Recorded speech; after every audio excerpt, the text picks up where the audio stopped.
Periode Abu Bakar As-Siddiq. Khalifah Abu Bakar Al-Siddiq Ra. 51 SHA 13H, merupakan khalifah pertama setelah wafatnya Rasulullah SAW. Beliau memerintah hingga akhir hayatnya selama 2 tahun, 3 bulan 3 hari 11H 13H. Pada awal kekhalifahannya, Khalifah Abu Bakar Al-Siddiq dihadapkan pada situasi dalam negeri yang tidak kondusif. Oleh karena itu beliau lebih banyak melakukan konsolidasi internal untuk menjaga kebersamaan umat sepeninggal Rasulullah SAW. Dalam bidang perekonomian, Khalifah Abu Bakar Al-Siddiq Ra pada awal masa pemerintahannya dihadapkan pada kondisi dalam negeri di mana terdapat banyak para pembangkang yang menolak membayar zakat. Al-Ismaili meriwayatkan dari Umar bin Khattab mengenai sikap Khalifah Abu Bakar untuk memerangi orang-orang yang menolak membayar zakat sebagai berikut. Melakukan salat namun kami tak akan pernah membayar zakat. Saya datang menemui Abu Bakar dan saya katakan kepadanya, satukanlah manusia dan bersikaplah penuh kasih kepada mereka, karena mereka itu orang-orang yang buas. Abu Bakar menjawab, saya mengharap bantuanmu. Apakah kamu yang demikian garang pada zaman jahiliyah jadi penakut dalam Islam, wahai Umar?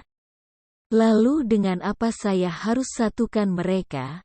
Dengan syair yang dibikin-bikin dan sihir yang dibuat-buat? Tidak. Rasulullah SAW telah wafat dan wahyu telah putus. Demi Allah saya akan perangi mereka selama pedang masih bisa bertahan di tanganku. Demi Allah saya akan perangi siapa saja yang memisahkan antara salat dan zakat. Menolak untuk memberikan seutas tali yang pernah mereka berikan kepada Rasulullah. Ternyata saya dapatkan bahwa dia jauh lebih berani dan kuat keingin. Dan demi Allah saya melihat bahwa Allah telah membukakan dadanya untuk berperang. Maka tahulah saya bahwa apa yang dikatakannya itu adalah benar. Selama masa kekhalifahannya, Abu Bakar Al-Siddiq Ra menerapkan beberapa kebijakan umum dalam bidang perekonomian, antara lain 1. Menetapkan praktek akad-akad perdagangan yang sesuai dengan prinsip syariah. 2. Menegakkan hukum dengan memerangi mereka yang tidak mau membayar zakat. Zakat dan berbagai bentuk pendapatan negara dalam ekonomi merupakan instrumen untuk redistribusi pendapatan dalam rangka keadilan sosial dan ekonomi. 3. Melakukan pengelolaan dan penghitungan zakat secara akurat dan teliti. 4. Melakukan pendistribusian secara langsung. Hasil pengumpulan zakat oleh Abu Bakar dijadikan sebagai pendapatan negara dan disimpan, ditampung, dalam Baitul Mal untuk kemudian langsung didistribusikan seluruhnya kepada kaum muslimin hingga tidak ada yang tersisa dalam jangka waktu yang tidak lama. Bahkan, ketika Abu Bakar wafat, hanya ditemukan 1 dirham dalam perbendaharaan negara. 5. Tidak menjadikan ahli Badar, orang-orang yang berjihad pada perang Badar, sebagai pejabat negara. Tentang hal ini, Abu Nuaim meriwayatkan bahwa dikatakan kepada Abu Bakar, wahai Khalifah, tidakkah engkau mengambil ahli Badar sebagai pejabat? Abu Bakar berkata, saya mengetahui kedudukan mereka.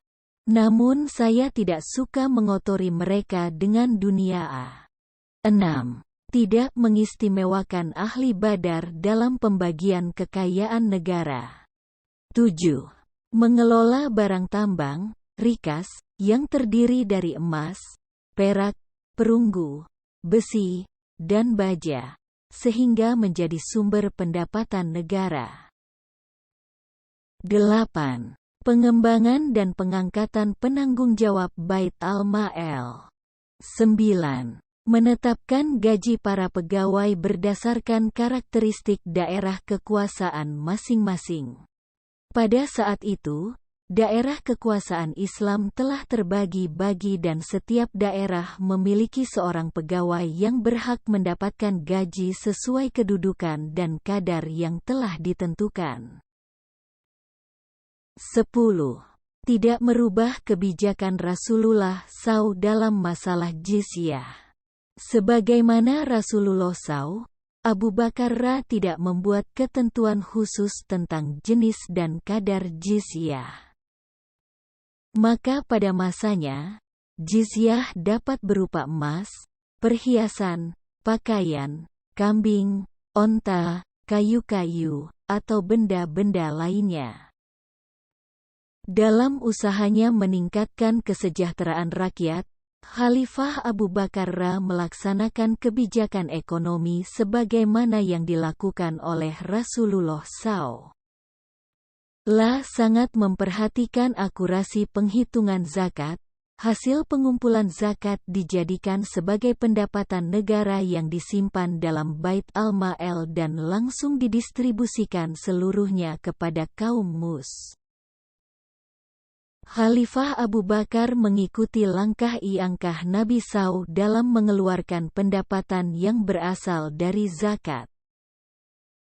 Membayar uang dalam jumlah yang sama kepada seluruh sahabat Nabi, dan tidak membeda-bedakan antara kaum muslim terdahulu dengan para mualaf, antara budak dengan orang merdeka dan antara laki-laki dan perempuan. Dalam hal ini beliau berprinsip persamaan hak warga negara dalam ekonomi.